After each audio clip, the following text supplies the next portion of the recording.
The cove was already lit up before. I noticed that when I drive around before, I'm like, hey, they've got lights on. I know. It's not right. Yeah. It's not Too right. efficient. It's like, seriously? So I'd like to call the meeting to order, as we're not going to have any more attendees, I think.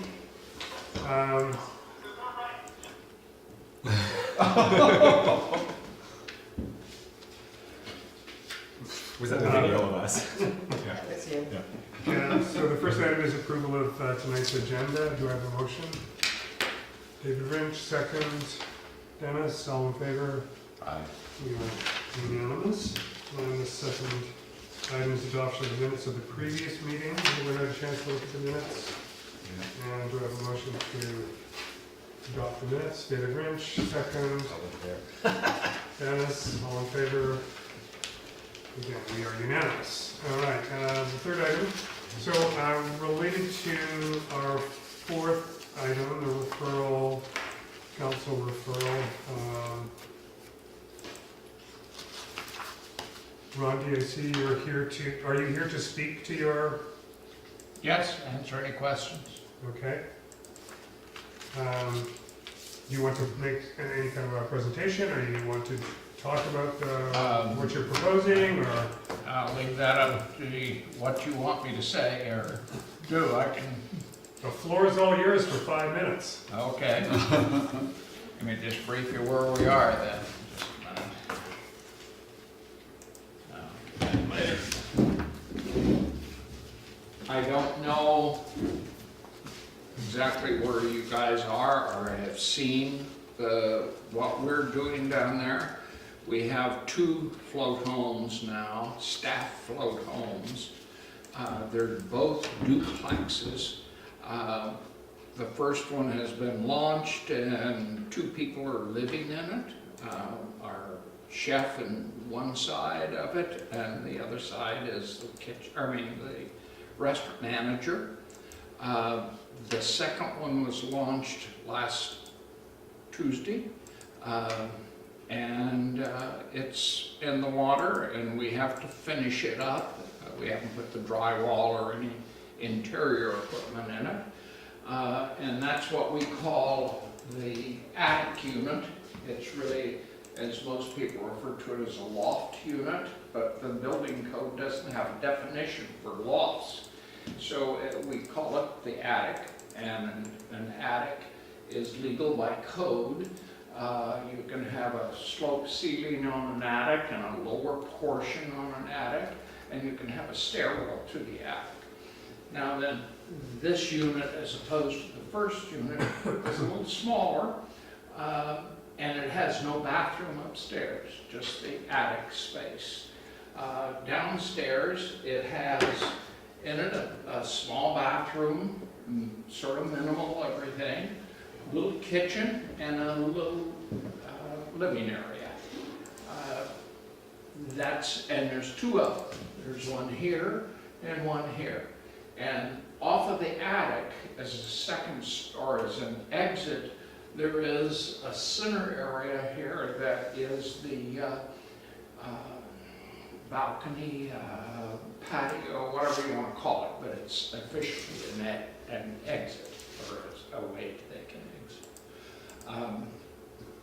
Is that common, shared between the 2 units? That's common, shared between the 2, correct.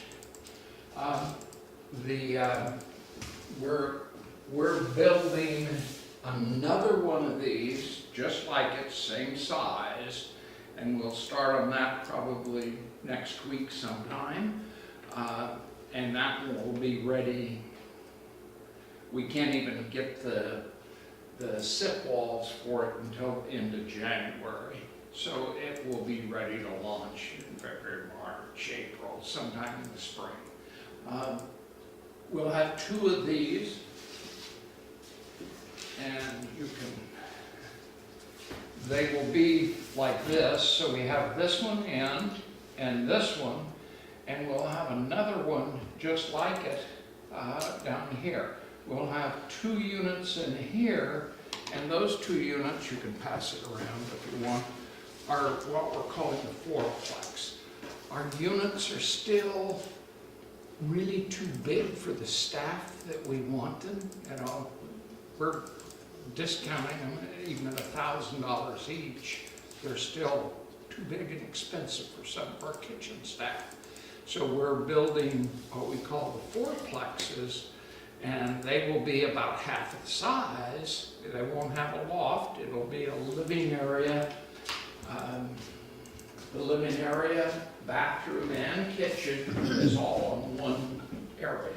And it just is two stacked, one over the other, and then reversed, so we have the same thing at the other end. About how many square feet will those be? Each? 293 square foot interior.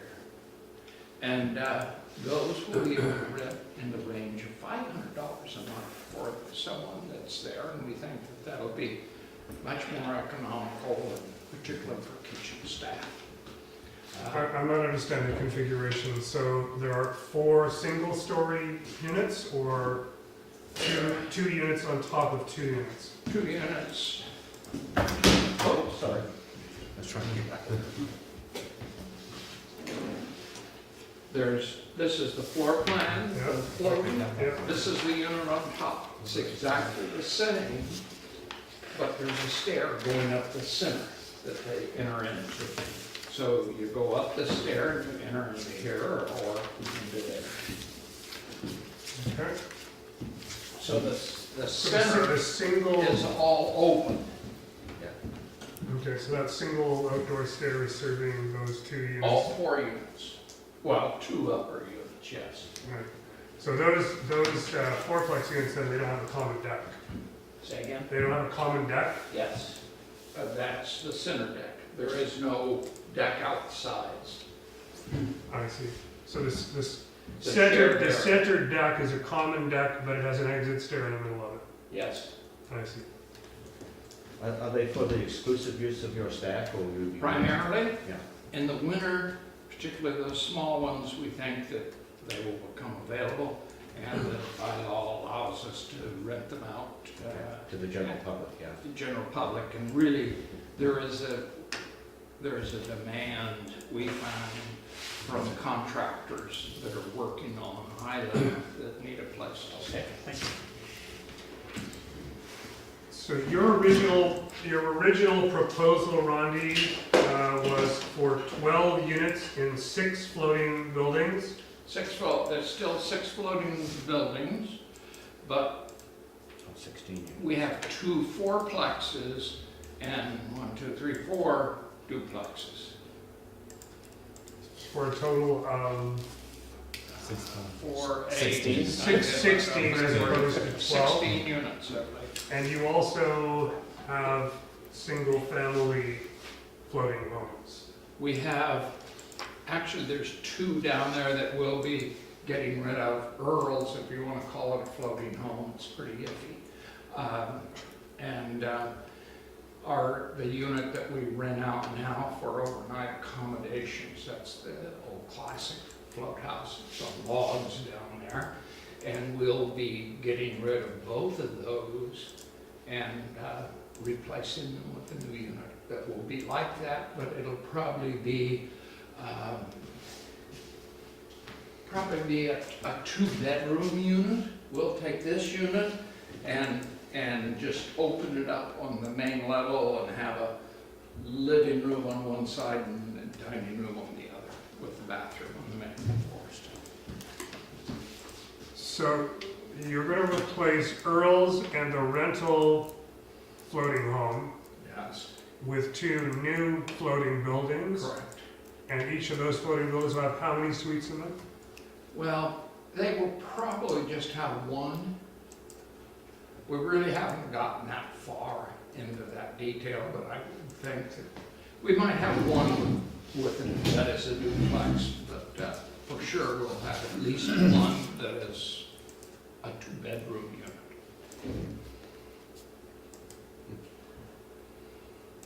Okay. And who's going to be in those buildings? Who's going to be what? Who will be occupying those buildings? Those will be open to the public, just like they are now. So they're not designated for staff, these No, days?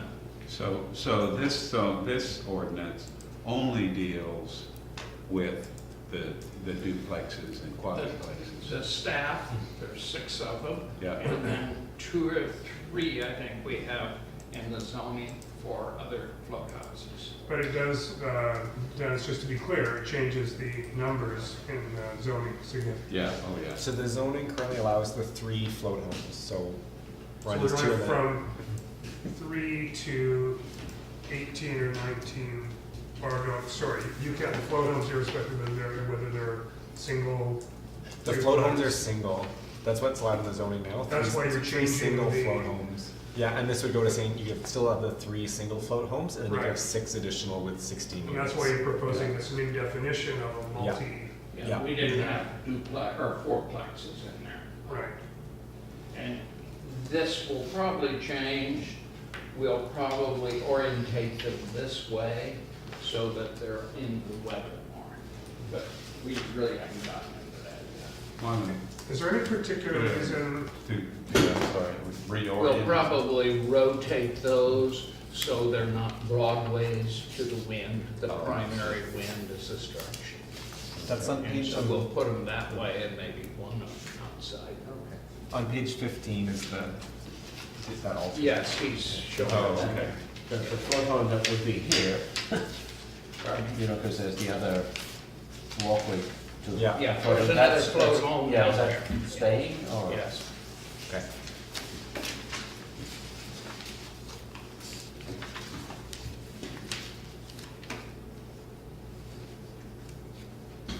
Any other questions?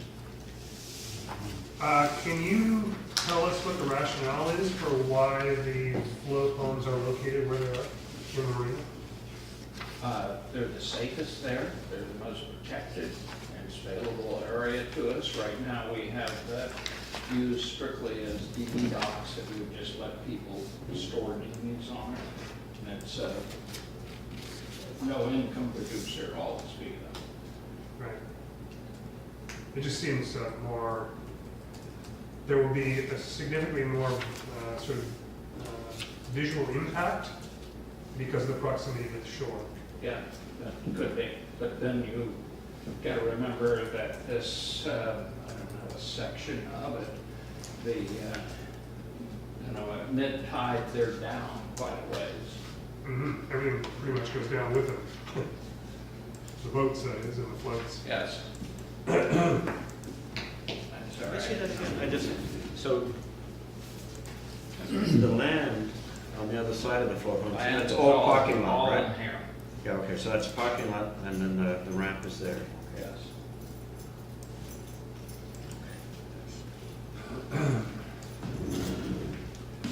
Did you guys want to take a look at this? All right, thank you, Rondi. Is there anything in particular else you wanted to say, or does the commission have any Whatever. questions? Any questions that you gentlemen have? Well, I had a question on the definition drafted in the ordinance. So let's move on to the next agenda Okay, item then. I wanted to get Rondi's, Ah, see if he had any issues with it. Well, I assume that he's gonna be here, so we can Okay. come to that. So, Daniel, did you want to give us a little background on this, or? Sure, so we went to a public hearing for this. So this had come to the APC previously when it was 6 duplexes. So we went to public hearing, and then we had a change in plans in terms of moving to 4plexes. So Rondi, again, building the first one, came with the plan of having 4plexes instead as a way to keep the costs down and make smaller units for staff. So that triggered that in the bylaw that had gone to public hearing was for duplexes. So at that point, we adjourned the public hearing, we'd come back to council with that revised bylaw that would instead say, essentially outline this plan that Ronnie's put forward with the up to 16 units instead of the 12 units. So the bylaw is there, and then in the bylaw, what we tried to do too is spell out a little more clearly how many float homes are actually allowed. So right now, it sort of is defined by number of berths that you have. And instead this would just spell it out and say you can have 3. So there's a little more spelled out in the bylaw itself, but other than that, I don't have a whole lot to add to it. Went to council in November. It's come to the APC. It's getting referred as well to the Housing Advisory Committee and the Stump Grove Sewer Committee for comment before going back to council.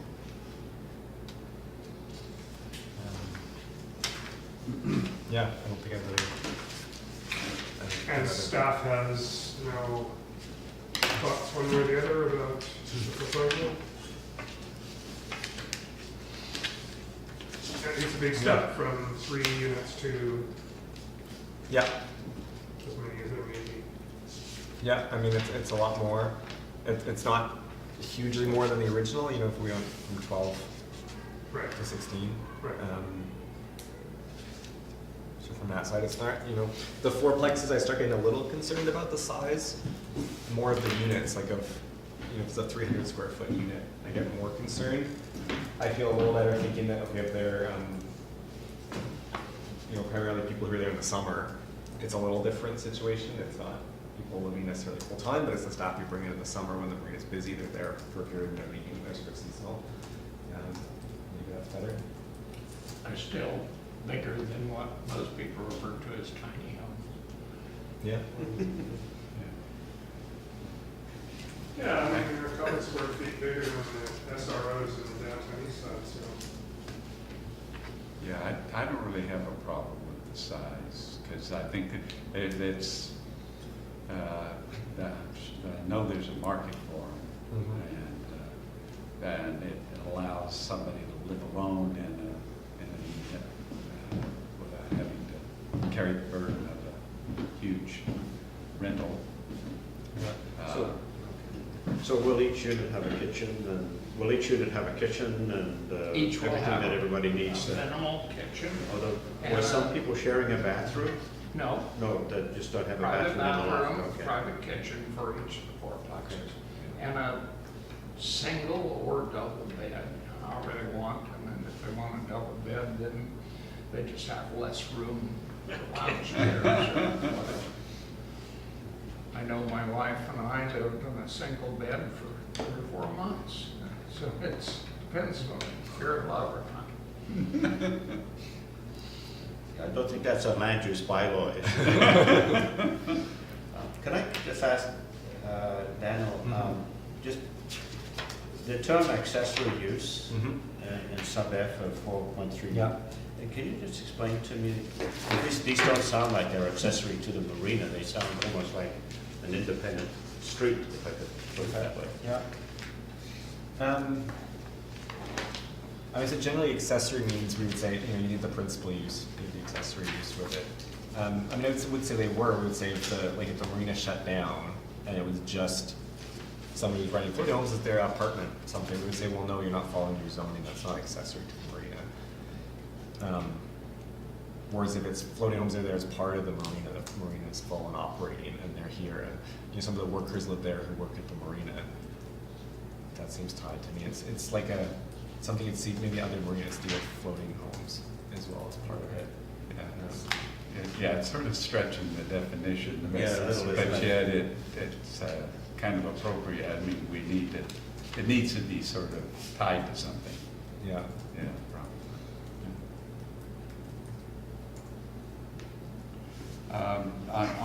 On G, Yeah. it talks about 5.5 meters from the average finished grade. Yeah. Wouldn't that be either the water level Yeah, low or the tide. decks?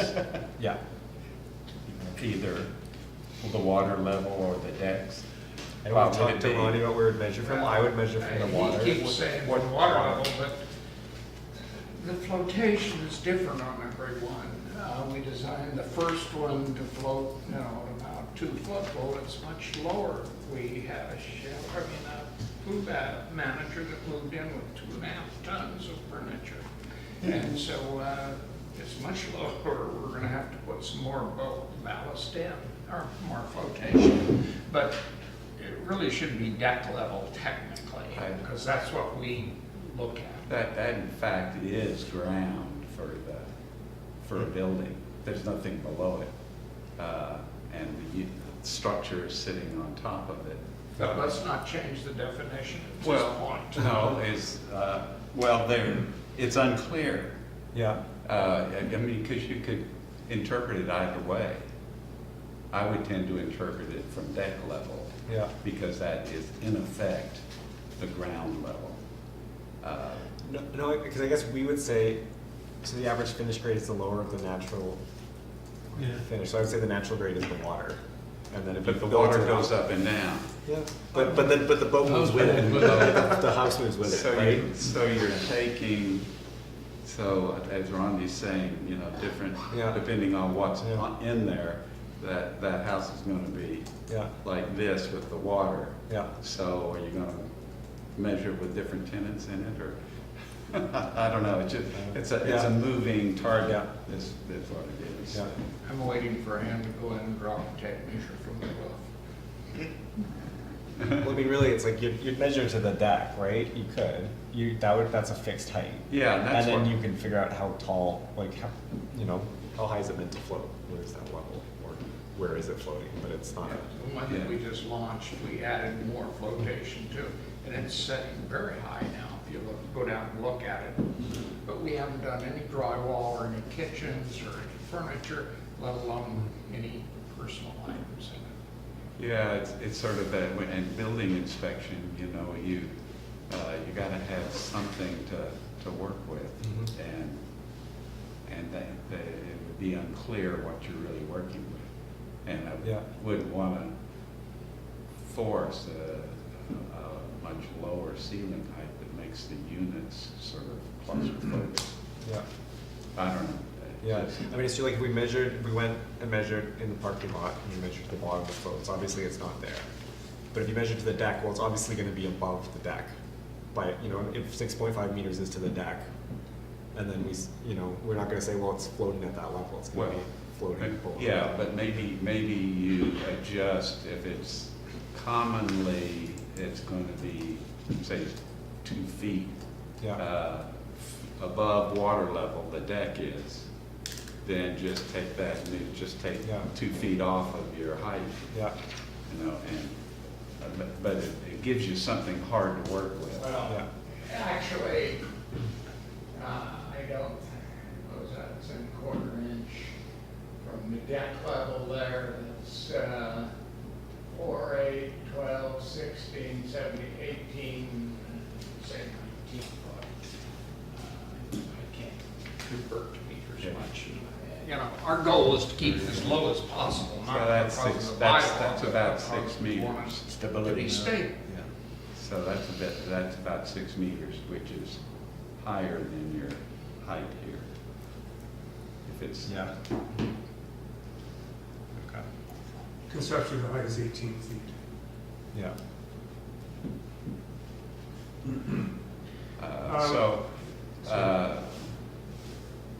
so either Rondi's gonna have to change his drawings, or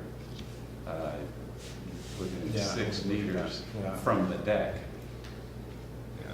and use the And deck we've as a also base. learned that it's, in the case of that one, we put a ceiling on, a roof on it that was pitched as opposed to flat, primarily because of snow loads. They're hard, you got a heavy weight up there and it's a boat that can tip.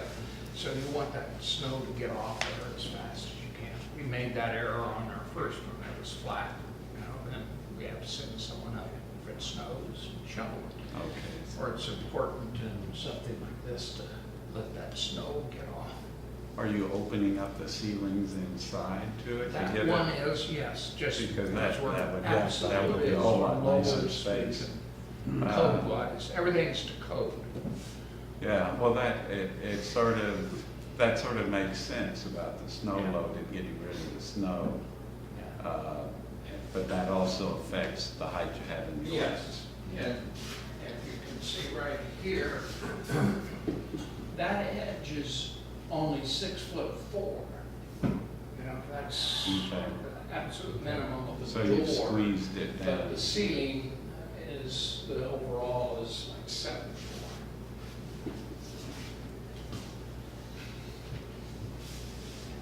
So my concerns here are, less about the planning impact and more about the process or the lack of process. I'm actually a little bit surprised you're even here. Pardon me? I said, I'm a little surprised you're even here. You seem to be building these anyway. So I'm not quite understanding why you are making a presentation. Because I was asked to start with, but to get to your question, it takes us an average, the fastest we've ever gone through this process is 4 years. Typically, it's 5 or 6 years. And we want to keep we don't want to close the restaurant down next year. And unless we get staff in, we have to do something. So we have to get going on it.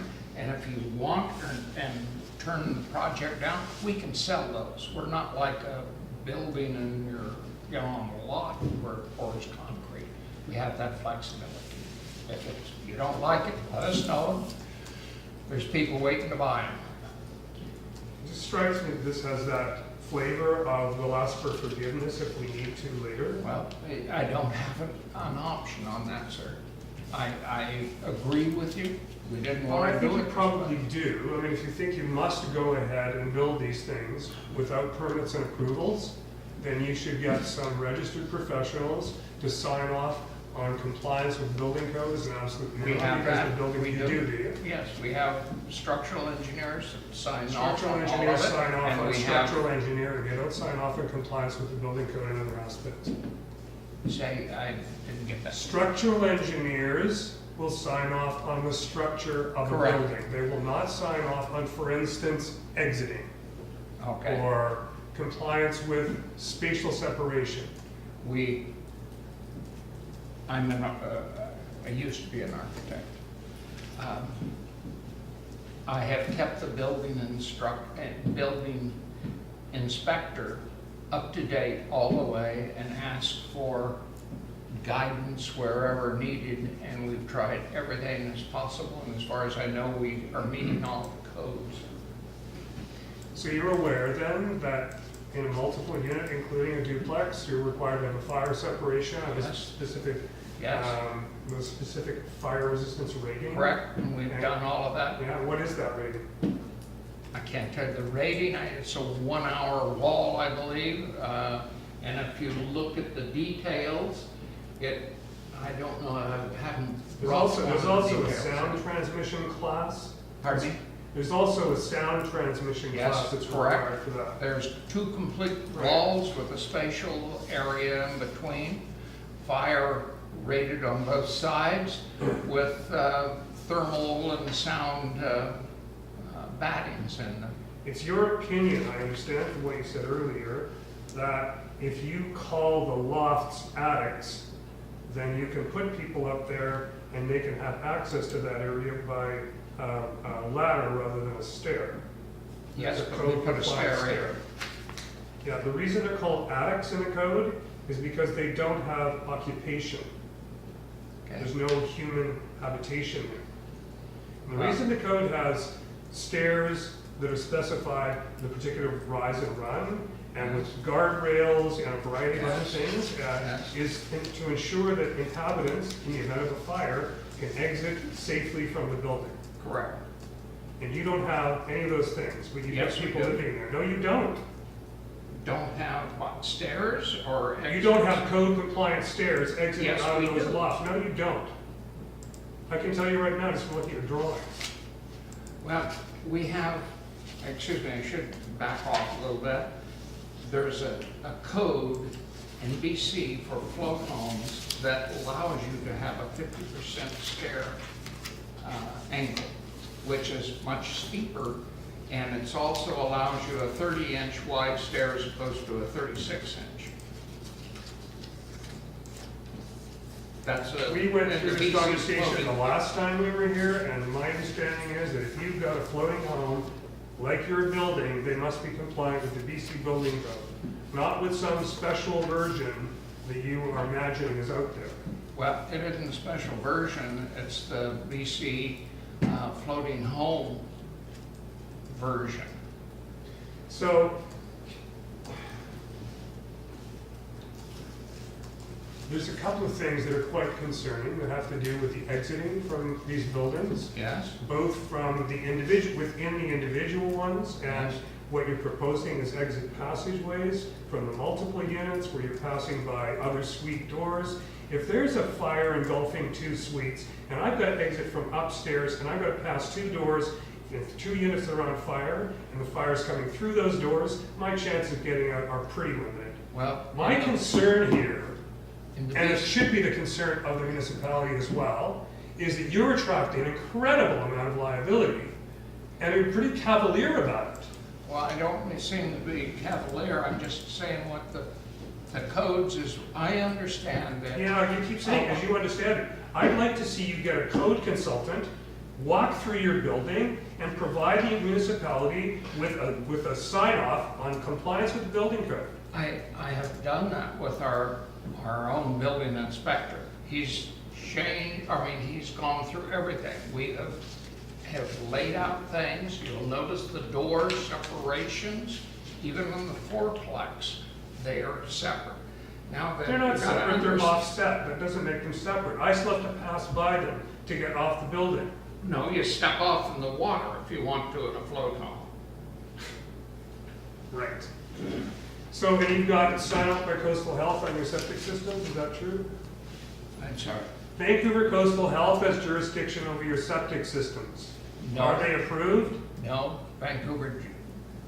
Vancouver, what did you just say? Coastal Health. Coastal Health supplies and controls all the land-based units. We fall into a different one because we're water-based. I have all of the information on that. I didn't bring it tonight. I thought that was tomorrow morning. We meet with the sewer people. And we're putting in, just for your reference, we're putting in a 3-stage sewage system, just very similar to what we have up there, only miniature And there's lines. no oversight. You're not, according to the documentation there we have is. here, it says that Coastal Health, your buildings must be compliant with Vancouver Coastal Health, Coastal Health. Well, that's a technical incorrect because Is that they correct, don't then? control on the water. At least as we understand it. There's a meeting tomorrow, Item or was H. a meeting tomorrow. Item I'm sure. H in here refers to the septic systems and that you've got to have,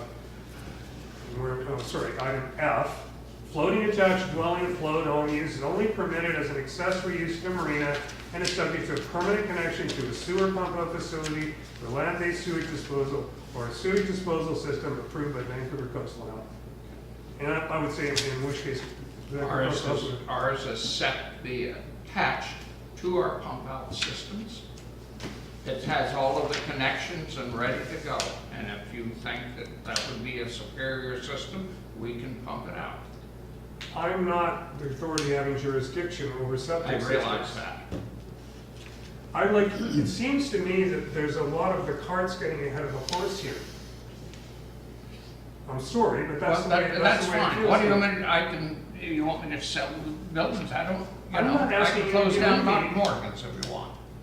I don't know what you're trying to do. I've done everything that I know how to do. You might know more. All I can do is, and point out the one technical. My concern here, Rodney, is a really simple one. As a prudent professional, because I am an architect also, Yes. is life safety. And you've got people living on those units. Right now, you don't have a building permit, you don't have anyone, no one has signed off saying this is a Yes. acceptable living accommodation. And if something happens, who do you think's gonna be liable? I will be. Yeah, and so will the municipality, No. because you have built them within the boundaries where the municipality has jurisdiction. I'm sorry, but that is the Well, case. I believe you're wrong in a lot of your assumptions because the code for float homes is different from the regular building code. It allows certain things. The big thing that it allows is narrower stairs, steeper stairs, and it doesn't require guardrails Okay, thanks. That's all my questions.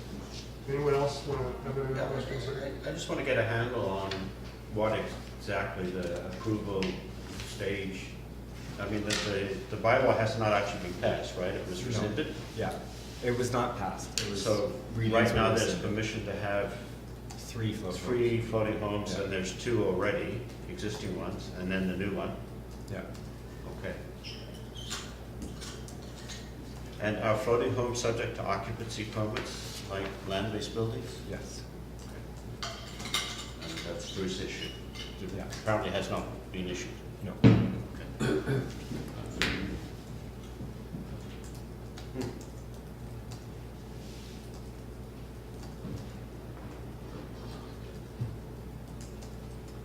I have one other, just a little clarification, because when I was reading through it, I was starting to get a little confused with the definition under 2.1.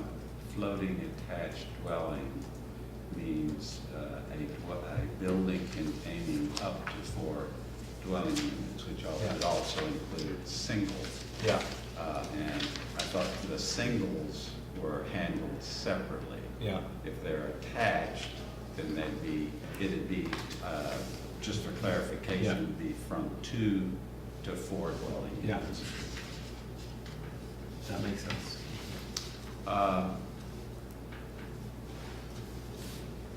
Do we, Brian, would we, talking about the draft ordinance, Yeah. one, that clarification, and then the finished grade. Yeah. And probably, whatever you think, 6-meter height from the deck. Does that make sense? I mean, I still have concerns with using the deck, because I think, because what we're concerned about, I think, is sort of visibility, and it's essentially its height, right? So Yeah. rather than where the deck is, but its impact from the shore is based on how high it is above the water, and not so much how high it is above the deck. I see average finished grade is in italics, so it must be defined Yeah. elsewhere in the bylaw. Yeah, it is. And is that definition adequate for this use? Well, it's, The average, I forget what the definition, Yeah. we talked about that it's basically the average elevation of the ground around the yeah. building. And then, of course, it's flat, so Yeah, it's see, if all. it says ground, that's not very useful, is it? Yeah, well, Actually, Dan was gonna bring it up here. since we're talking about floating, it gives us an opportunity to define it however we want. Because usually, well, everywhere else, the building is built on ground. The average grade elevation around a building or structure's perimeter, and any proposed changes to natural grade due to construction, placement of fill, removal of soil. The average of each point of the building where 2 exterior walls of the building contact each other and the ground surface. That's all ground. Off ground. But that sounds like the water level, not the deck. So if you wanted the deck to be the starting point, you'd have to change that definition, I think, when you. Well, the only thing that bothers me is that that's going to change. I mean, when the only control we have is a building code and its actual construction. And so they may, I guess it would be more of a penalty.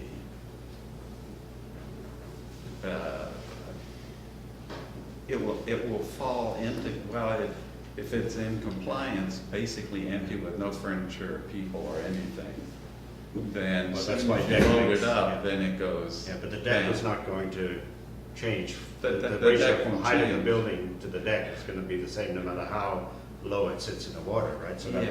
that's why I like your idea. Makes Yeah. sense, it's clear. You mean Certain, From the deck, yeah, yeah, it makes sense to me. but whether 5.5 is the right height, that seems pretty high. But anyway, I don't know. Well, 18 feet, and you've got 2 stories. That's only 9 feet, including structure Okay, yeah, for think about each that. story, so. and a sloped roof. And what, yes? And what? And a sloped roof, you know, with the sloped roof, I mean, because it's to the high point of the roof. It's So- from midpoint of the The slope. midpoint. Oh, midpoint, oh, Yeah. right, That's right, another discussion right. we had, Yeah, yeah. that is right, you're correct, yes. So that might. Okay, bring so in- then that buys us, I don't know, a couple of feet or so. Yeah. So potentially it buys you a lot of feet Well, if you go 45-degree slope. well, if that may be, is that enough, do you think that's enough to get it, to make it work?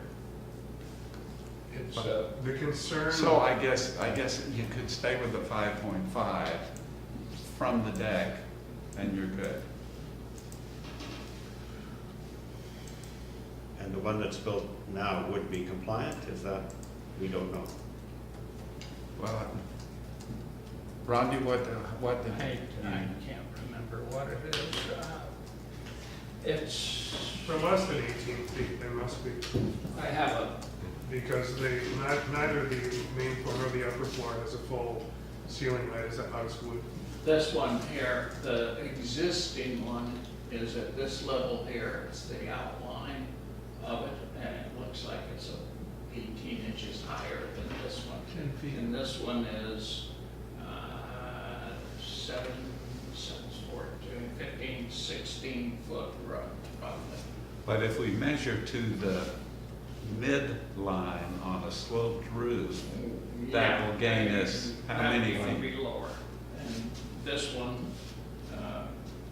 this is a 6 and 12 slope, and so it would be roughly, that's 7, this says say 8, 11, 12, 30, 40, 15, it would be about 15, 16, 17, somewhere in there, feet. I'm sorry, I can't convert quickly.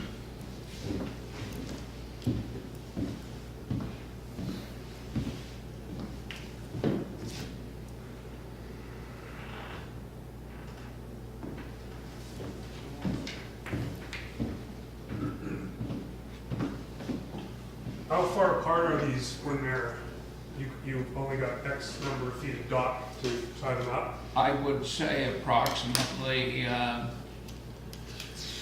20 foot, just looking at the scale there. From the wall of one to the wall From of the the next? edge of I refer to the edge of the building or the edge of the float. And, here, so I'm going to show you. One of these drawings does have distances marked. And they're not marked These I know are from roughly 15. from edge to edge, are they? Are we not here to That's decide whether 15, it's the about number 20 is, foot plus I mean, we're not here between to the decide on the building. construction of these Okay. things, are we? That's not our purpose. So you're familiar with that part of The the bylaws code, about too? the number. You're familiar with that The part of the bylaws code that about talks the about number spatial and the separation, size? limiting Yeah. distance? Yeah. Yeah. Yeah, It's, but we've got we have to have an 8-foot separation for sure for code I think you laws. can play a part of But it if we're we just way are they above. adequate with that number. 5.5 meters is 18, just over 18 Yeah. feet. Pardon me? It's 5.5 meters, just over 18 feet. Okay.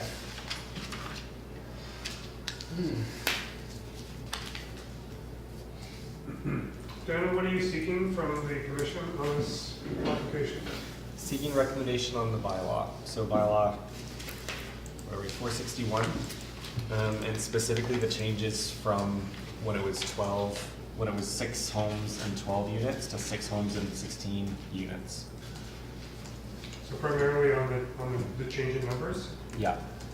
Do any commissioners have any challenges with the number of units proposed?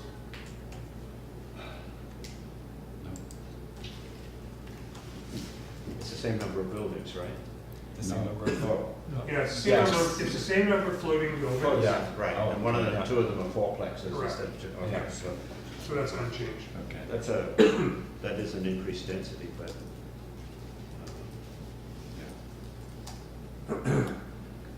And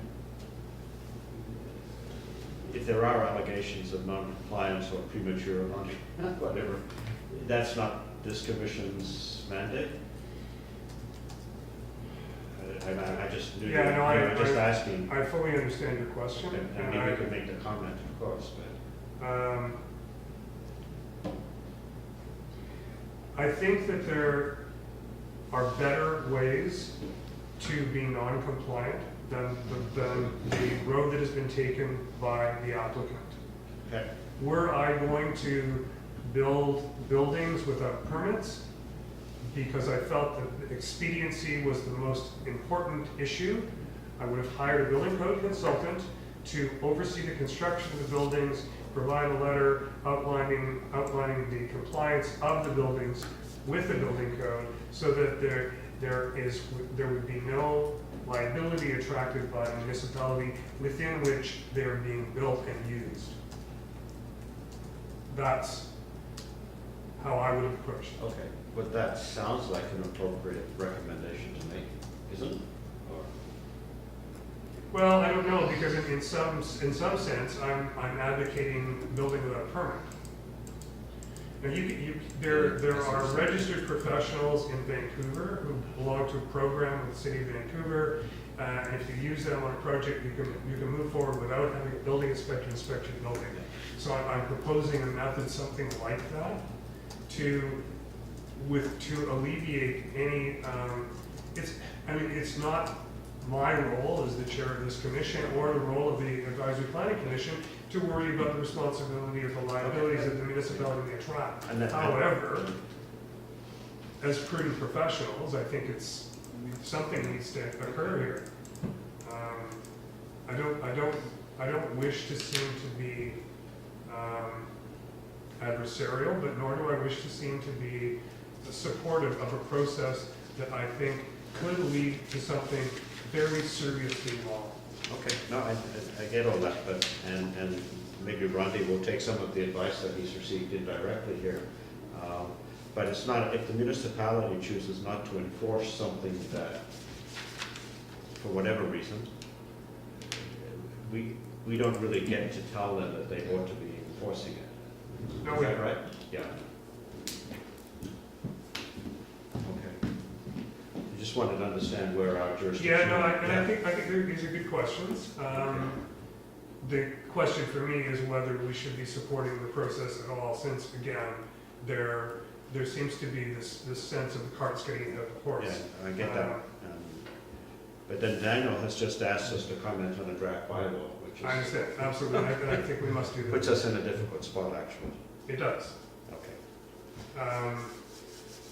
So we can say, yes, we'll just answer the bylaw question, which is fine, and it ignores the fact that there's a completely separate process going on that has nothing to do with this process. Or we can address the elephant in the room.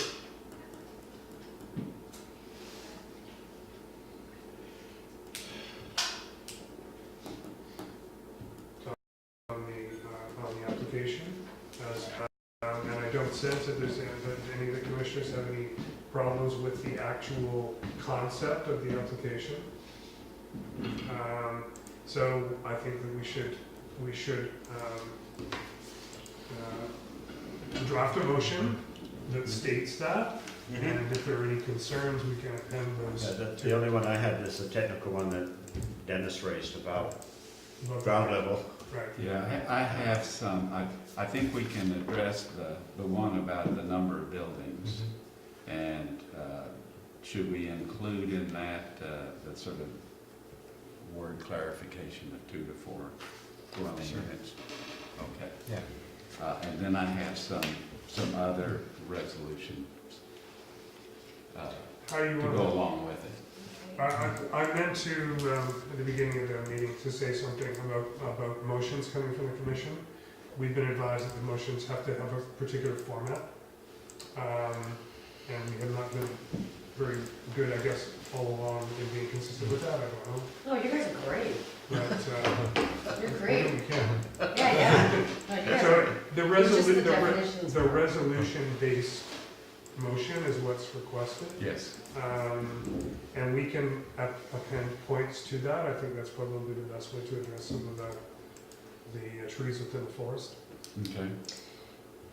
So just for the first part, can you clarify what language we're using? We're amending an originally proposed bylaw. So We're therefore, just we're talking You going rescinded the other one and we're starting to again. rescind it.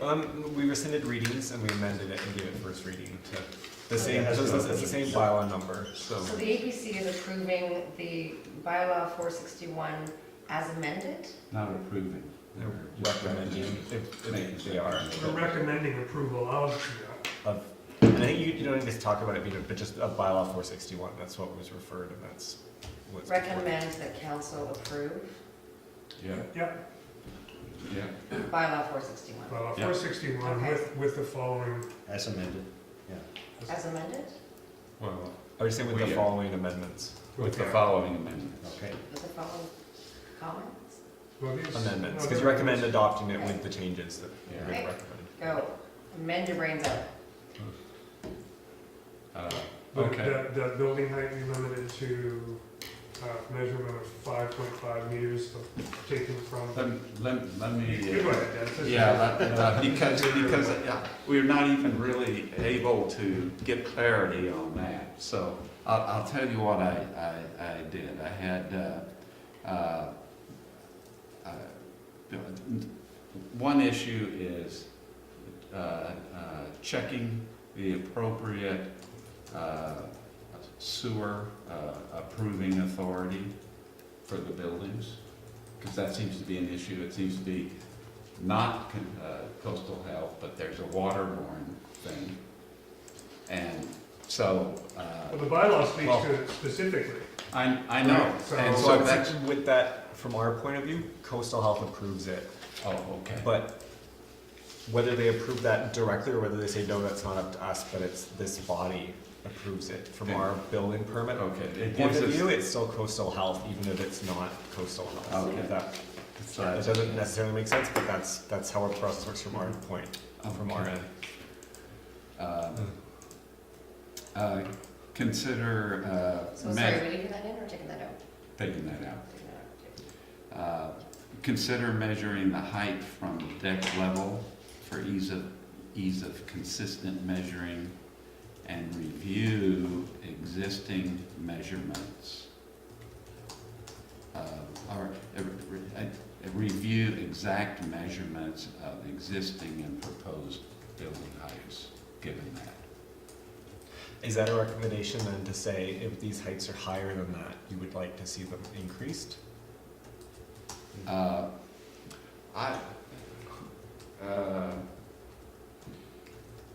Well, at 5.5 meters measured to the midpoint, and all of these, even with the extensive flat roof, it's measured to that mansard, basically, middle of the mansard roof, right? That's the current design. I mean, I think the commission needs to be aware that based on the definitions within the land use bylaw, each half of those units, those buildings, could have a 45-degree angled slope, a 45-degree angled roof slope, and it's measured to the midpoint of that slope, which is going to put the point of the building some 8 meters in the air, with all of the attendant volume of that. And we actually recommended that that's the way we measure it, so, Yeah. but, We leave it at 5.5, then that's an argument. for Well, if we're measuring, before, we were planning to measure it From the water. from the water, and I'm recommending that we measure it from deck level. right. And so I wouldn't be proposing, unless there's new information, that we go above, greater than 5.5. So Because that should- we're already giving, actually, a couple of feet, Yeah, in terms of what it looks like from Then it the should be road. measured at 5 meters above the deck, then. well,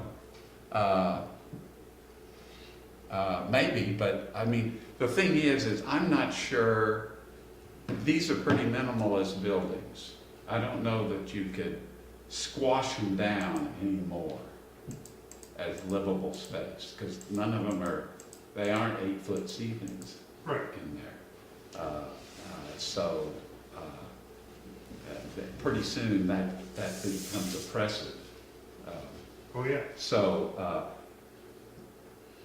I'm not proposing that we change the number, but it may be that if staff looks at it, they may go to council or even back to us to say, because we're measuring from Why don't we here. recommend that staff review the method by which they measure the height of the buildings?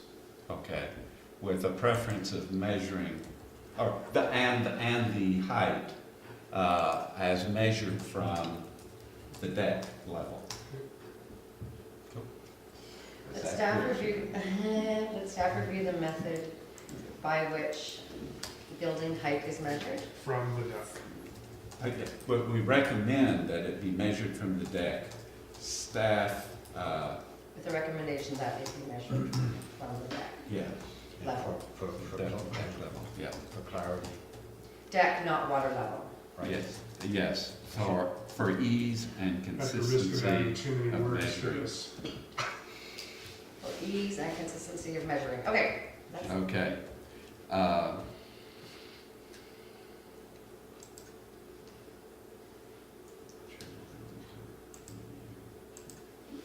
Oh, yeah, and then did you want to add one about making sure that there's ongoing review of building code, even though it's unofficial as they're being constructed? I mean, is there some kind of statement you want to make there? I think it's a pretty clear process by which this stuff occurs. You can't even make an application for a building permit until you have your zoning approved. So this is this first step, and I think anything that we, okay, I'm going to take a stab at this, that staff review the possibility of alternative code compliance for the construction of these buildings. detached float. Well, I think it's all about, whatever, they're referred to as buildings in the bylaw.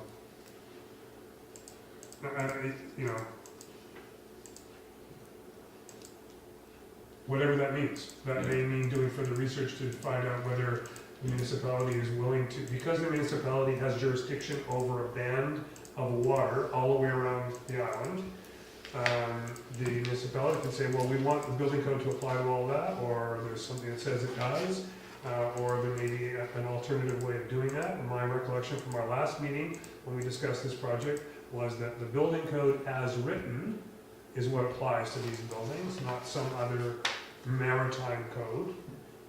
That's my recollection. Martin did some research into that. Yeah, I got that. My recollection was that there was a different code for.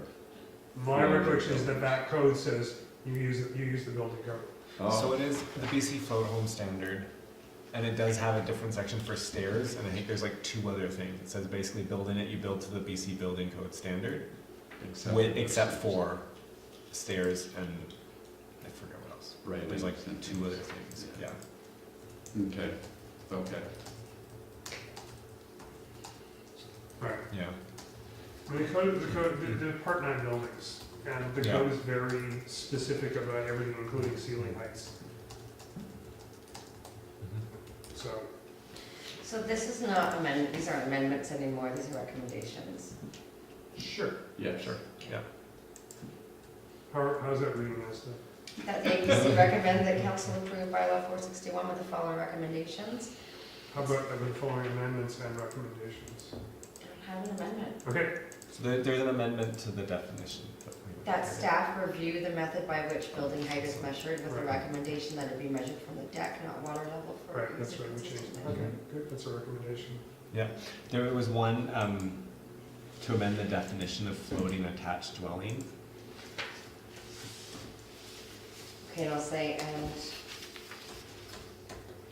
to amend the definition of floating attached dwelling. Dwellings, Is and that, it- that's not in the, Yeah, and But then, it yeah, is, but we're just adding, and then say to read, and then in quotes, containing 2 to 4 dwelling units. right, excellent, okay, Get that extra rooms in there. yeah.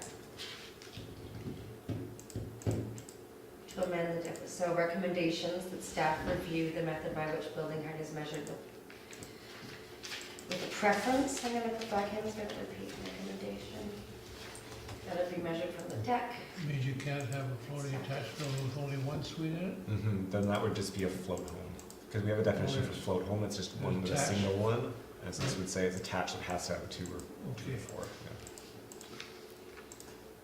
yeah. That's staff. Yeah, if you measure through the water, you just keep loading lead down on the home until it, get it measured and then you take the lead off and it goes back up. I mean, it's just a game. it's not certain, yeah, well, It's my not certain. recommendation leads to 70 a car, which is Yeah. what you need. Approve the bylaw with the following recommendations. Staff review the method by which building height is measured with a preference that it be measured from the deck, not water level, for ease of consistent measuring. That staff review the possibility of alternative code compliance for the construction of these buildings. And that staff amend the definition of floating attached dwelling to read containing 2 to 4 dwelling units.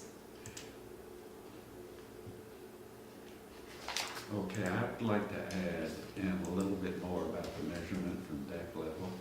By adding in, I know, and staff review whether the building height should be amended.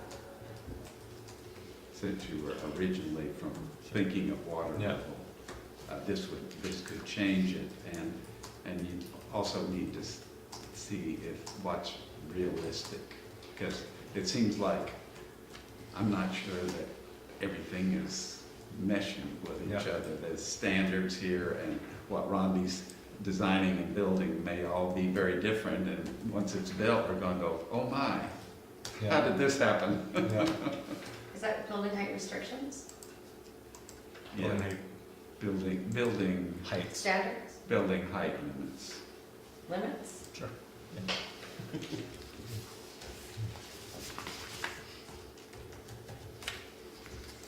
That staff review the method by which building height is measured with the preference that it be measured from the deck, not water level, for ease of consistent measuring. That staff review whether building height limits be amended. That staff review the possibility of alternative code compliance for the construction of these buildings. And that staff amend the definition of floating attached dwelling to read containing 2 to 4 dwelling units. It's add, right? You're adding that. We're changing Yeah. Okay. 2.18.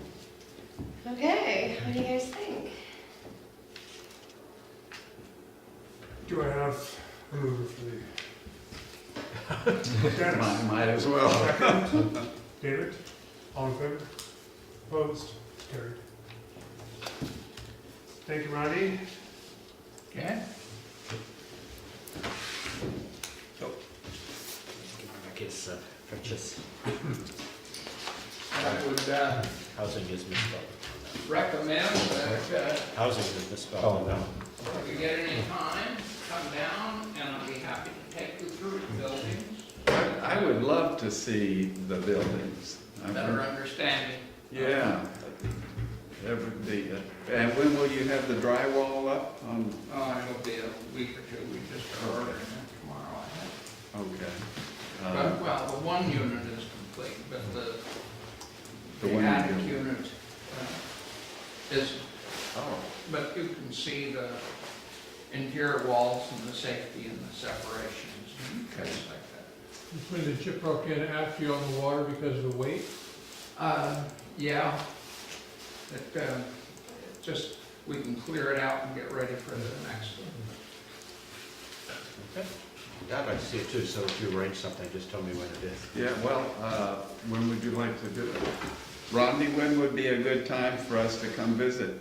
Anytime you want, I'm around there most of the time. Okay, I'm in the second floor suite of the tower. okay, And if not, our contractors are working there and they'd be happy to show them to you.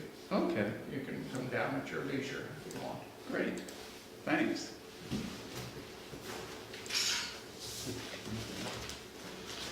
All right, the next item is an update from Daniel. Use bylaw. So this is a question that's sort of a question of, does the APC want to be concerned with this or not in some extent? So this is in terms of our land use bylaw updates and things that have been ongoing issues. And this is a question about our detached secondary suites. So we permitted them a year and a half ago now, 2 years? 2016, 2017? Anyways, and what the regulation says, it has a maximum size that they can be allowed. So you're allowed, depending on the size of your lot, you can have up to 115 square meters. So it's about 1,200 square feet in size if you're on a 2-acre lot. That's what you can do. And then, so all of our zones they have a maximum number of accessory buildings they allow. And they have a maximum floor area for accessory buildings. So depending on the size of your lot, you get a certain number of floor area for all your accessory buildings. And then we say, on top of that, we say your detached secondary suite can only be a certain size. So where we have had issues with applicants is in terms of counting a garage within it or not. So people will have the garage on the ground floor and then they'll have the detached secondary suite on the second floor. And they'll design it so the detached secondary suite is basically the size of the, they've hit their maximum, or maybe with the entranceway, but they say, but the garage is separate. So then we're sort of trying to decide how we're deciding where the detached secondary suite is. So we've essentially been enforcing people separate the garage from the detached secondary suite internally. So we say you can't have an internal communication between the garage portion and the detached secondary suite. So if you have an entranceway to the suite and you go up the stairs and they used to have a door to go into the garage, we say you can't have a door there, you need to close it out. So can there be an internal connection there, or does it? No. That's what we've essentially been doing, is we've been saying, no, you can't have that internal connection. Right. Because, so first we had one that was just like, had a 1-car garage, and then we had one that had a garage, but it was like garage and workshop areas. I was gonna, are there limitations on the size of garages that don't have secondary suites? No. No. So we have a maximum floor area for accessory buildings, but it's quite, like most people don't max it out, like it's quite large. Depending on, if you're on a little lot, it becomes restrictive, whereas if you're on a 5-acre lot, you get.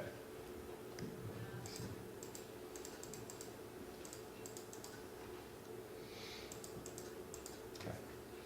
So if you're on up to an acre, you get 160 square meters of floor area.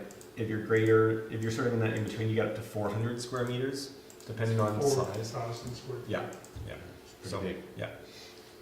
And then following that, we had one where they had a garage on the main floor, the lobby to the suite upstairs, and then from the garage went into a bathroom connected to the garage, and then a room that had the hot water tank for the bathroom and for the suite upstairs. So then we were trying to decide, okay, where do you draw the line? Do you say the garage can't communicate internally, so it's not part of the suite, but then there's a bathroom that's supposed to be for the garage and the hot water tank room for the suite upstairs, and sort of becomes this game of saying, well, what's part of the suite and what's not. And I'm sure that next I'm going to get somebody who has a suite and then they have a guest bedroom on the main floor that's for the house. So it's the guest bedroom for the house and the suite is upstairs and they're separate. But, what's our basis for saying they're separate versus the bedroom's part of the suite? So just a point Yeah. of clarification. Yeah. So for an accessory building which is not residential use, Yeah. yeah. Yeah. What's the connection? Is a connection permitted, or? Between the different pieces? So, I mean, let's say if I yeah. a house.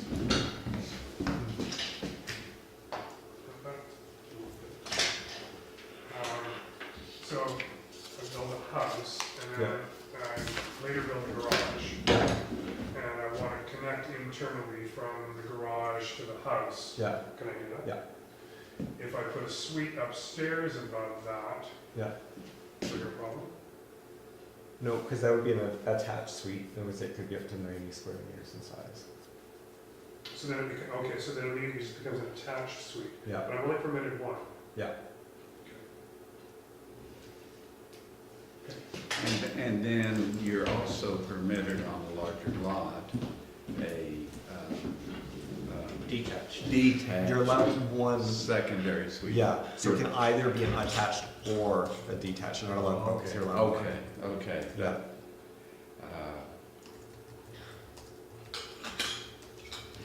It seems like on larger properties, you should be able to do each if you have a, So council debated that. yeah. So one councillor said, well, why not attached and detached? And the council just said no, they said or, so that was the, But do you have a maximum size on the attached suite? Or is it yeah, it's just 90 square meters. 90 square meters? Yeah. Wow, I thought that's, it just had to be smaller than the primary residence. I've heard that from a couple people. Somebody today just came in with their plans and they said, oh, I just thought it had to be smaller. So they were Yeah. planning like a 1,800 square foot. that's It what I changed, but it thought. changed, It changed throughout the process, Yeah, for sure. yeah. Yeah, and it's definitely a fixed figure. yeah, And they would have to meet all the building envelope and setback requirements. Go ahead. yeah, yeah. So that limits it as well, okay. It's funny, just by total coincidence, had some friends over for dinner, and they noted that somebody's building a suite above a garage, and they said, why would you want to live above a garage? What about the air quality? And somebody wants to, I guess, yeah. When they're all electric cars. Yeah. Don't be burnt. But I see that you highlighted these other municipalities that it's more or less prohibited, right? Mm-hmm.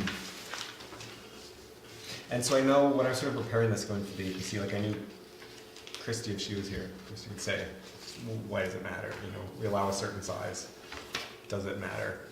And when we've sort of pushed back on people and made them separate, they say, well, why, you know, I can have a garage that's as big as I want it to be within, you know, our limited floor area. And then I could have a separate building that's the detached secondary suite, and then a separate building that's the workshop. But we would say, well, you can't, you know, why would we restrict putting them all together in one accessory building? Is that something we care So about? let's consider this scenario where you have a large property, you have a 5-acre property, and you can build a garage, you could probably build a 5-car garage. Yeah. And you want to but if you want to put a suite in it, the suite would then limit how many cars you could actually put into the building. If you go down that particular Yeah. rabbit hole, Yeah. down that particular pathway. So suddenly, even though you wanted to have, you know, because you've got, you know, about 7 Ferraris and you want to have each one needs its own garage, you, whatever it is, Yeah. and you So say, regular. right? I had a client who That's an architect talking. they built a home in the desert and it had a revolving turntable. And you know, he was like a big car guy, and from his living room, he looked through this big glass thing into his garage with a revolving turntable. He could change the cars every day. Anyway, it's a different story. Advent calendar. That was an expense. Gives you an These, idea how you can store your Ferraris. yeah. I So, know what you but so it would be inherently restrictive for me if I want to have my 5-car garage, and I think having a suite for my in-laws would be a Yeah. nice thing. Sure. I couldn't do both, because if we're doing. Yeah. Yeah. If we put something that said you can't combine them or you Right. can't, or something like that, Right. then yes, it would restrict people. And some people, you know, put the suite above the garage because they want to build a garage anyways. And then they think, well, I'm building Yeah, a so building, just- right? I've got the, Yeah, well, there's some something. economy of Yeah. means in doing that, I mean, it makes Yeah. sense, you have foundations and all of that, yeah. cost considerations, so. So that was one option though, right? Mhm. That's what some, like if you look at some of the other people, they just said, like Salt Spring says it can't have a basement, garage, or carport physically attached or functioning as part of the cottage. Oh, right, I ran into that. Whereas, so then East Kootenai, when it came up, said, within a detached garage must be located above the first story and have a separate external entrance from the vehicle entrance. Like so this is Sarah, our planner, that did the research, and said basically most places don't have any sort of restriction. I mean, when you get into like Vancouver or City North End, they do. If you have a laneway house, they're but they're, you know, a totally different Oh, yeah. situation, right? And they're focused on this little space and how exactly do you do it. They're quite restrictive. Or as this is Metchosin says, essentially, if you have a detached secondary suite, you can't have another accessory use within it. That's on the last page.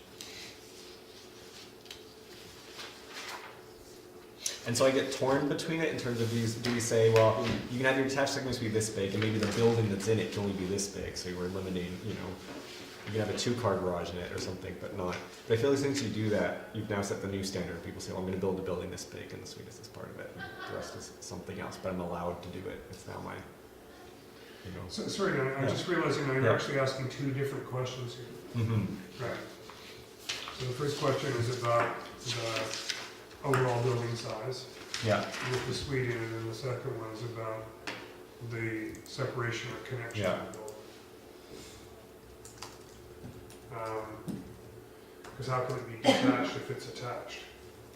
Yeah. I mean, it's detached from the house, but yeah, it's attached to other uses. Right.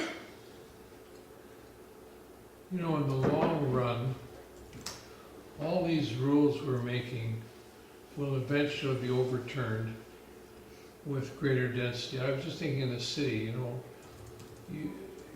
you couldn't build a lane house 20 years ago. Yeah, And totally. now, all these single-family dwellings are, small lots even, are springing up with another building, another house on the same property. Okay. And densities are changed, and you can put in an upstairs suite as well, and all these things that 50 years ago would have been considered absolutely impossible to do in a residential neighborhood. Right. And I'm wondering, sometimes we put these restrictions on the number of buildings or how big they should be, and I'm wondering, in a long term, why are we limiting the size of an accessory building or a secondary building, or whether a garage should be attached or not attached to a house? I mean, in the long run, all these things are going to be challenged, and as things come along, people are going to build bigger houses, take and subdivide their lands. I mean, I've got, in my neighborhood, I've got people who built a house, a lovely house. They're just under an acre, built an accessory building, which is a full-size secondary house, and now they're going to apply to have the land divided so they can have 2 houses. And areas that, you know, used to be minimum 1 acre, 1 house, now it's 2 houses on a half an acre each. And these things slowly change. I mean, we all accept a slow increase in density in everything we do. All the applicants I've seen, everybody's asking for more density, either more houses on the water with Rondi, or larger accessory buildings, or float houses converted into houses. Boat houses converted into houses. We're always holding back people who want to develop. I'm just wondering, why are we doing this? Why are we restricting people? I think part of the answer is that you have to respond to the circumstances as they exist now. And as you say, in the long term, circumstances are going to change. So then the response will be different. Not that that helps me decide the question that Daniel's asking, No, but, Well, I think if you take away all restrictions, then you open the door for a lot of things that you may not want to see. Oh, I understand why you said you don't want people next door to you open up a garage that car welding or car crushing in a residential neighborhood. Right. But as far as the size of a house on a lot, or the size of an accessory building in a residential area that's only designed for more residents anyway, does it really matter whether the accessory building is 1,000 square feet or 3,000 square feet? Really? Well, I think it's interesting because Bowen has a fairly open policy for the first house, for the primary residence. Yeah. With a very you know, it's not like Vancouver or a lot of areas where they use floor area ratio, floor space ratio as a way of limiting height, or you have to build in certain envelopes, you know. It's pretty open, pretty relaxed. And I think the concept is really that the second building is not another house, not another full-scale house. But they are. They're built for people to live in. I mean, they're small, but they have bathrooms and washers and dryers and If stoves. they're compliant with the bylaw, they're 1,200 square feet. That's, you know, even our house is bigger than 1,200 square feet, not much, but a little bit. But David's right, though, it's not that they are not truly accessory buildings in the sense that if the main house burned down, the so-called accessory building could continue on, if you know what I mean. If it were Right. truly an accessory building, then once the main house disappeared. Daniel, you have the or here. Are you saying that we, you know, either we limit the size of the accessory building, the whole accessory building, or regulate? I think I think it would be and/or, just sort of. And/or, okay, Yeah. that's what I was asking, okay, Yeah. so. Yeah. I'm back to the issue of building two houses of any size. In my mind, I thought we had said we're allowing accessory detached secondary suites, but no subdivision of the suites. Did that I mean, fall out at some point? well, I guess where it comes up is you're not allowed by default to subdivide it, but if you have a lot that's large enough to subdivide, Oh, within the zoning yeah, within the category. zoning anyways, then you could subdivide. So my Okay, recollection when we were looking yeah. at secondary suites was that we contemplated the question of the secondary suite having, being built over or beside or in some fashion with a Yeah. garage. And that when we determined the size, that the size was exclusive of the garage. It was the suite size, not Yeah. the building size. Yeah, and that's definitely what's written. Right. Like, That to me works. yeah, I mean, I don't know, you know, because I'm hoping to have a whole slew of Ferraris the next few years, Yeah. and that's the direction Yeah. I'm going in. yeah, But I think having a limitation on the suite size, it's not so very limiting. I mean, 1,200 square feet, a couple can very easily live in, even a small family. yeah.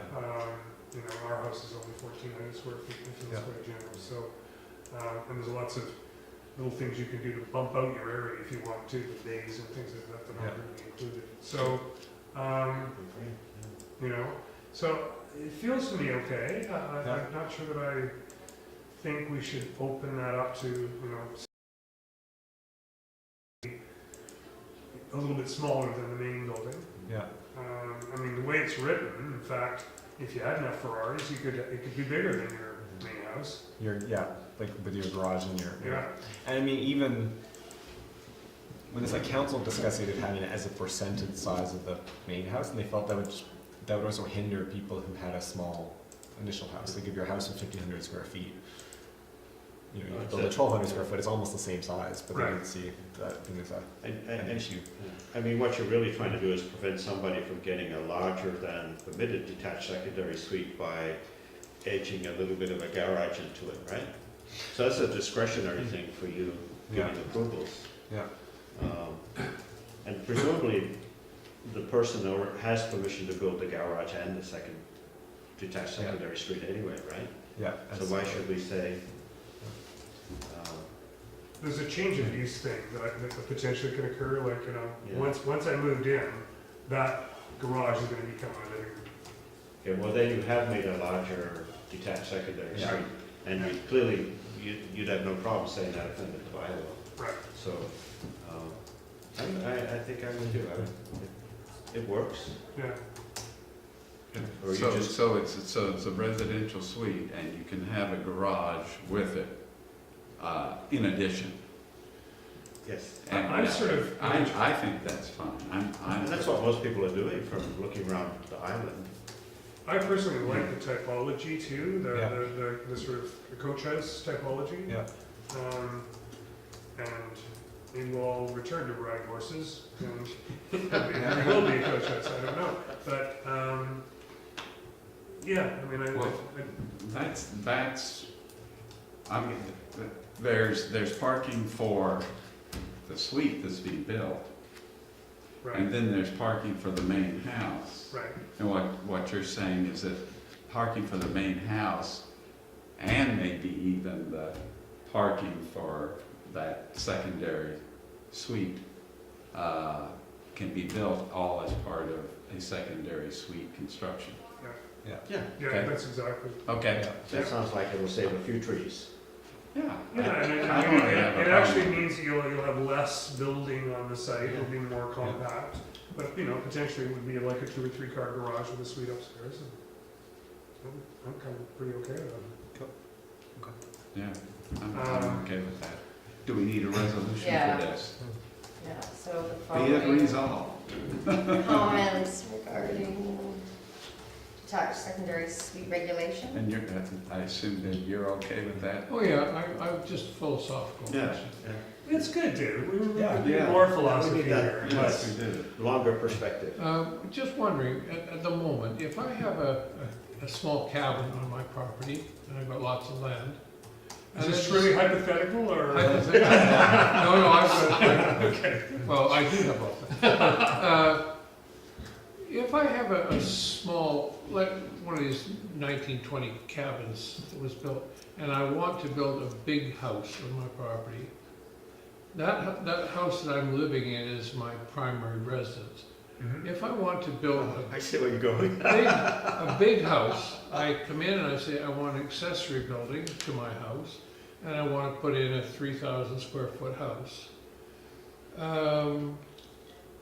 Well, then you make Do it I a have cabin, to, the do I have accessory to building. declare my cabin as a secondary building then?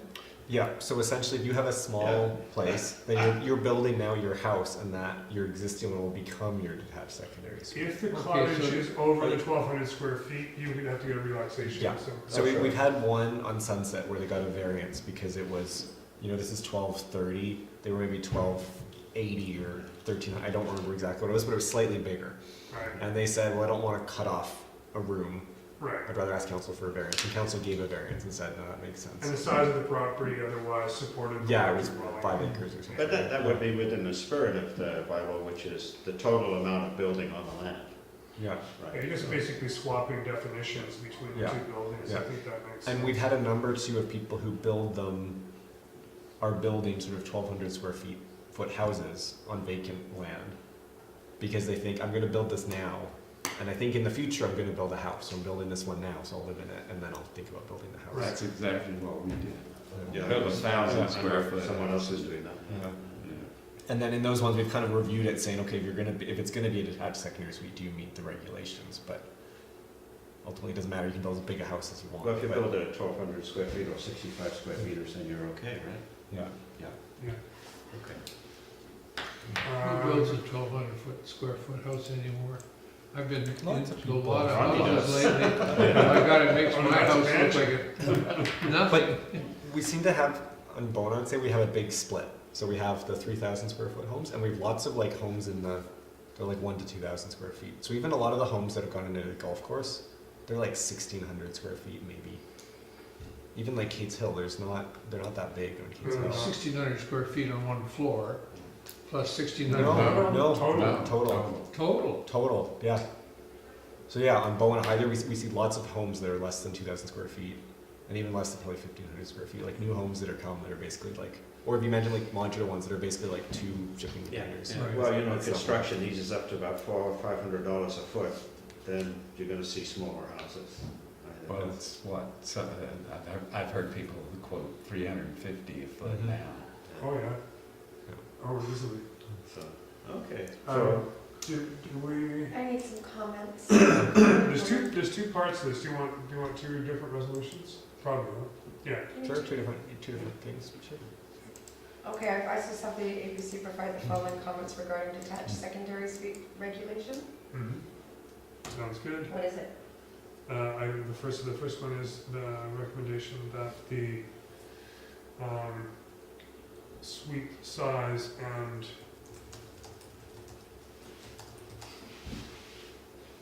everyone's in it. I mean, it's really the way it exists now, right? Yeah. The building size and suite size remain as they are.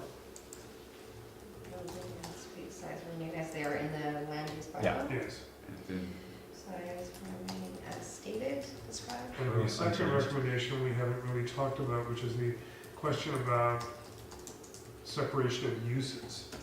Mm-hmm. So, I mean, we talked garage Yeah. garage and suite, but presumably you could have, I don't know, a studio or a workshop or a Guest bedrooms for your house. That's what makes me most uncomfortable. What guest, is a the guest bedroom which is separate from the suite. Yeah. Interesting. But then what you would be doing though is you would, that would become part of the secondary suite, it seems to me, if it's contiguous with it. And it's living space. Yeah. How could you say that was something different, But what if somebody's doing? They say, okay, I'm building a garage. right? Attached to my garage on the ground floor is my guest bedroom for my guests who come, and then above the garage I'm building my detached. Yeah, but this is an secondary suite. accessory building, right? Yeah. So even the attached bedroom is part of the accessory building, Mm-hmm. and Oh, I see the point. Because any residential use in that building Is- would by definition be be part of the secondary detached suite. yeah. So right now, somebody could build a detached secondary suite, right? And then they can build a guest cabin, which isn't a dwelling, but it's just bedroom, bathroom. What? Yeah. So you can build, like, even before we allow detached secondary suites, No cooking no, facilities. no cooking facilities, but you just say, washroom, yes. You say, I want room for my grandkids when they come visit, so we're gonna have somewhere they sleep and use the bathroom and can run around and play at Playhouse. As separate from my detached Like secondary Salt Spring, you suite. can't put a bathroom. That's interesting. Okay. Yeah, you can put bathrooms. So right now we're Gotta saying have you a can have bathroom. your detached secondary suite and you can have your I think I'd rather grandkid. have a bathroom, even, Yeah. but no kitchen, right? So But no kitchen. basically the point Except is, for the microwave and the toaster oven and. But well, it's I like know no kitchen and it's not a dwelling unit, but it's just somebody in my space. neighborhood got nailed because they had 220 volt line into their Mhm.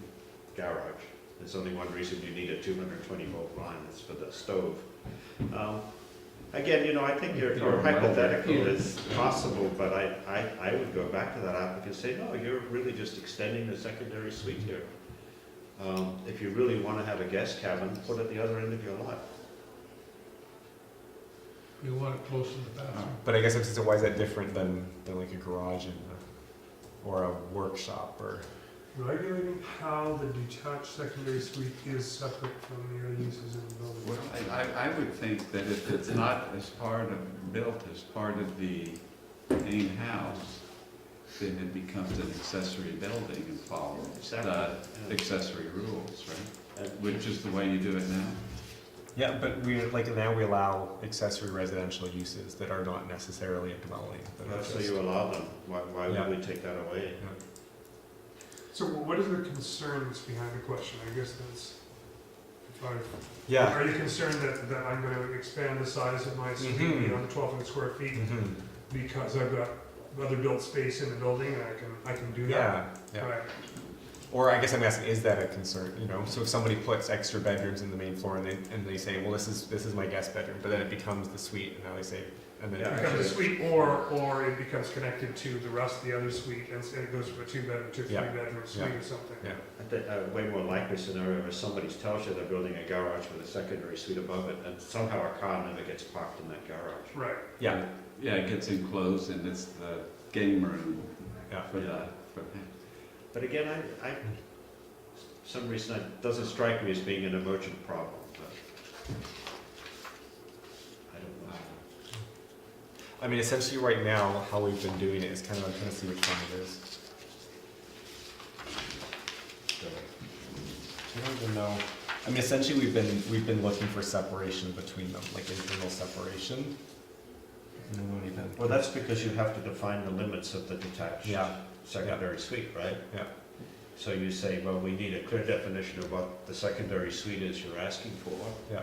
Which we've got.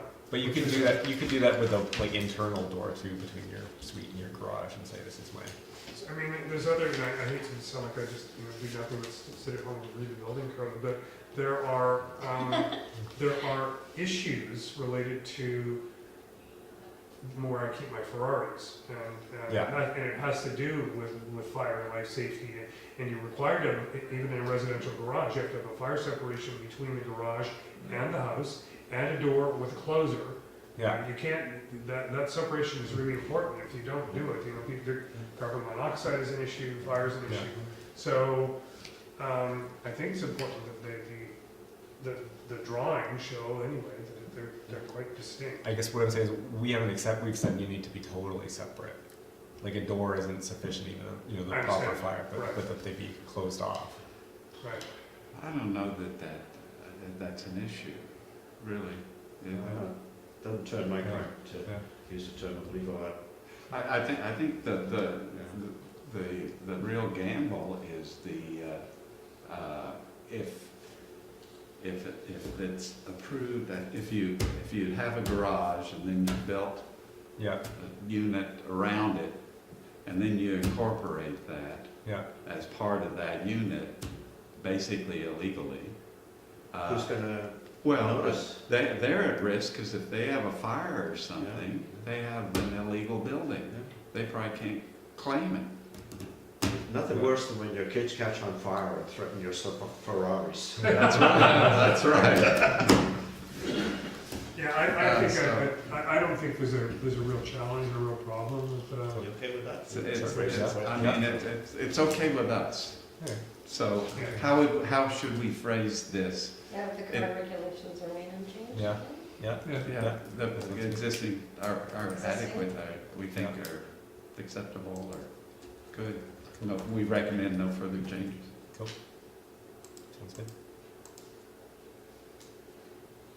Okay, until you bring us somebody's very clever plan that. Well, I mean, there's always ways to bend the rule, Yeah. but historically on Bowen, people just went out and did whatever they wanted to do. And there's buildings all over Bowen that were just built. I mean, and no building inspection, no nothing. So, I mean, what's the This is clause that nothing- this is requires minor. a 10-foot separation of, So if your buildings are within 3 meters and connected by a covered walkway, right, we consider them one building in the land use bylaw. unless they're 3 meters or more apart? Yeah. Well, that's a long distance. So that was before we allowed detached secondary suites, right? That's what allowed people to have detached suites, right? Is they were connected by a 3 meter covered walkway. And it still is if you're smaller than 0.36 of a hectare, which is like 9/10 of an acre. If you're smaller than that, you don't get a detached secondary suite. So it has to be an attached suite, but you can put it in a in a building that's 3 meters apart, connected by a covered Right. walkway. And you can continue to call it one And it's building. considered to be attached, so it's 3. Yeah. So it's kind of weird, so in one case, you're making, it's gotta be at least 3 meters away, but then in order for it to be considered to be one building, you must attach it, but Yeah. it can only be attached to the breezeway, it can't be enclosed. No, it could be totally attached. That's fine. Okay. Yeah. Oh, okay. It's just people want it separate. I So we see. say Oh, to be, you that's- have to be I- at least 3 meters. Right, got it. Yeah. got it. so if it's more, then it just falls into the accessory building Yeah. category. Even if it's attached, yeah. I mean, Even by if breeze it's wall, attached, yeah. Yeah, But it's I more mean, than- people just more than 3 wouldn't meters. because there's, you don't get a benefit. Like either if you wanted it attached, you would attach it. Yeah. As close you- as you, yeah. Yeah, and if you want it separate, but it has to be attached, then you put it 3 meters apart. You have a covered walkway. Yeah. You can claim that as attached. Well, there's Where we got this stuff? good soundproofing between that. We got maintaining the status quo. Second one, Maintain the status quo. that the ABCD provide the following comments regarding how the detached secondary suite is separate from other uses in the building, that the existing regulations remain unchanged from those that exist in the land use bylaw. Do I have a motion to that effect? David Rich, second. Haven't seconded anything yet, so. Well, there you go, all right, and we've got a second from Michael, and all in favor? And we're unanimous. And I think this is where David Rich stepped in. I move the meeting adjourned. Seconder? Doesn't require, that's the one rule of procedure. Yeah, Does not require seconded, They very let slow you go. delay. All in favor? Aye. All right, we're What adjourned. is the Thank you all. policy for people who do build a garage?